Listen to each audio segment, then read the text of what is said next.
Welcome to a new video on AlHuTV. Today I want to introduce you to the Suntek V600 Pure Vision. This is the robotic lawnmower. Personally, I think it's pretty cool. And something that was done really well, I have to mention this right at the start because I liked it so much. When you test products, there are always certain things that stand out because they work better than with many others. And that was also the case here. With the Suntek V600, this Pure Vision model, and this Pure Vision, this camera recognition system that we have here, worked incredibly well. I've rarely had a robot that recognized objects so well and navigated around them so effectively without getting stuck everywhere. In fact, it didn't get stuck anywhere at all. And that was very noticeable. The whole thing is really, really nice. And we're going to take a closer look at that here in my video. Let's take a closer look.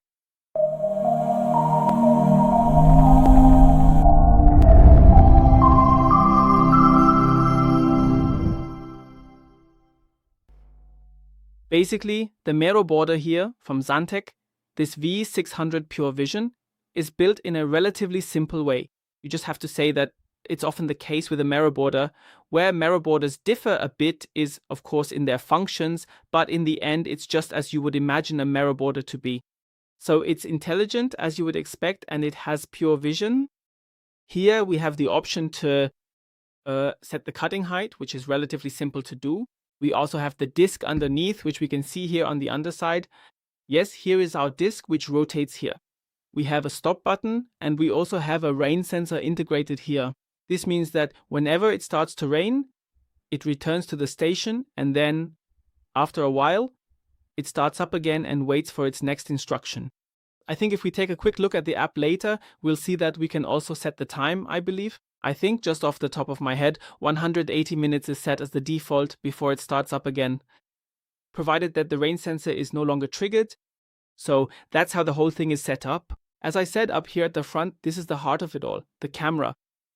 Thanks to the light that's built in at the front, it can also navigate at dusk. That's the principle. But let's talk again about some of the other features. So, very important, we don't need any kind of boundary wire here. This means we have a very simple installation and the Mero ball itself remains completely wireless. That's exactly what you'd expect these days. The vision system doesn't require a boundary line here because it recognizes it automatically. So basically you can imagine it detects where the grass starts and knows where the grass ends. And within this, well, it moves within this area. Here in my example, this is basically how it moves. Not in parallel tracks, but it moves in a very coordinated way, just not parallel. And it continues like this until it has mowed the entire area. This works very well because the camera here really navigates it excellently on the lawn and also with objects. I once put a hedgehog on the ground here. Yes, a nice stuffed animal belonging to my daughter. I was also hoping it wouldn't drive over it, but thank goodness, not even close. The robot recognizes objects on the ground, whether it's a ball or a hedgehog, really without any problems. I didn't have to intervene even once here or worry that it would drive over it. No, the camera detects it very early on, so it's not like the camera only recognizes objects at the last moment, but actually very early. And I really like that, and it did an excellent job with that. And since we're already talking about navigation, here too I kind of blocked the whole thing off a bit in a sort of pole enclosure. That's really the only way to describe it. But even here, it had no problems. Even the different colors of the poles, which I deliberately used here, it navigated its way out without knocking over a pole, without hitting a pole. And however you look at it, yes, it recognizes over 200 different obstacles, is very precise, and above all, yes, this really deserves special praise. It is anticipatory, yes, and not everyone can react as proactively as this one. I've rarely seen it work so well here, so it really functioned wonderfully. It can handle lawns with slopes of up to 35 degrees, and it really managed that effortlessly on my lawn as well. The passages it goes through here shouldn't be too narrow, so it's already recommended that it should have a certain width. Of course, it also needs a bit of space to navigate, but even here in my example, just under a meter, which is actually less than it really needs, it still managed to navigate its way through. And then to continue working on the lawn area further along here. So that really worked out wonderfully. The whole thing is IPX5 rated, so it's protected against water splashes, which means it has no problems with rain. It also has a rain sensor, as I already mentioned, and it reacts accordingly. as you would expect, I should add. Otherwise, we have a very simple and easy to use app control. With the app control, you can very easily execute simple commands. For example, we can set when it should mow. We can tell it that we want it to mow right now. We can tell it to do the edge mowing. Dennis does that pretty well too. It navigates relatively close along the mowing edge. And as I said, it really recognizes everything that's in the way wonderfully. Then it avoids it here, and it does that really well. Some people might say, that little branch, it could just drive over it. But how is the robot supposed to know whether that's a small branch, a child's arm, or maybe something else? It reacts accordingly. Really, just as you would expect, it does an excellent job. Maybe sometimes if you say, well, is it a branch or could it be a dog lying there? Yes, and with the tail here as well, as I said, I wish for that, and it does it too, which is why it always reacts really well, driving along the edges here on the outside. And if something is in the way, it avoids it, and there's nothing bad about that. Here, really, there's nothing bad to say, and the camera here was surprisingly good. You just have to say that. What I also really liked in terms of my lawn size, which is about 300 to 600 square meters, he's designed for that, so he handles medium and small gardens without any problems. What I can recommend to you, maybe because he doesn't drive in very parallel lines, but rather crisscrosses, but does so consistently. He does mow the entire lawn, but if it's too convoluted, it could happen that he might miss a spot or two, but for that to happen, the layout would have to be really complex. Just as a little tip. But yes, otherwise he handles the gardens without any problems. So I've now placed him here on the charging station. We want to take a look at the app. Actually, the robot was out of battery just now. I did let it run a lot. And yes, it actually works out well because I just noticed we still have a steel symbol here right on this station.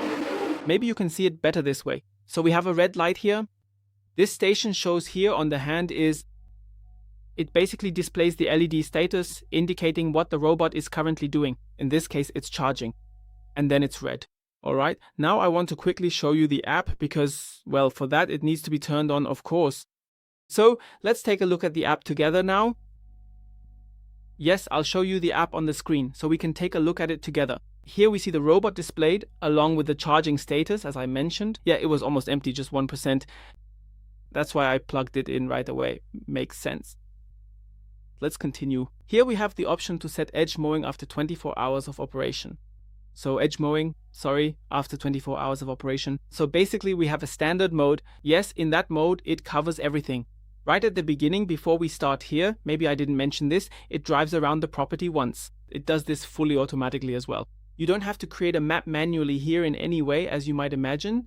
You also don't have a map display here, as you might expect. So it does all of this fully automatically. It works. And it really works totally smoothly and is super easy. It's really pleasant. So I have to say, as mentioned, we're using the standard mode here.